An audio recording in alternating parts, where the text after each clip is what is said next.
உலகே திரும்பி பார்க்க வச்ச 5 சம்பவங்களை தான் பார்க்க போறோம். 5th one, the mystery of great ruler. 32 வயசுல உலகே வென்று சாதனை படைச்ச தி அலெக்சாண்டர் கிரேட்டை பத்தி எல்லாருக்குமே தெரியும். அவரோட இறப்பு இப்போ வரையும் மர்மமாவே இருக்கு.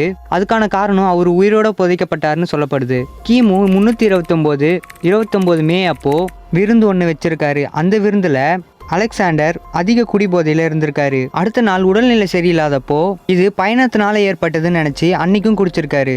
அன்னைக்கு நைட்டே ஏதோ ஒரு சிவியரான டிசீஸால தாக்கப்பட்டிருக்காரு. அந்த காலகட்டத்தில் மலேரியா டைஃபாய்டால தான் இவர் இறந்தாருன்னு நினைச்சிட்டு இருக்காங்க.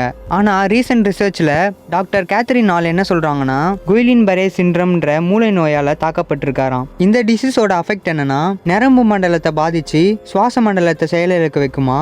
அதனாலதான் அந்த காலகட்டத்தில் நாடி துடிப்பை மட்டும் நம்பி அவர் இறந்ததா முடிவு பண்ணி உயிரோட புதைச்சிருக்காங்க. 4th பிளேஸ்ல த சிட்டி ஆஃப் ஹெர்குலினியம். இந்த சிட்டி போம்பை நகரத்துல இருந்து 11 கிலோமீட்டர் தூரத்துல இருக்கு.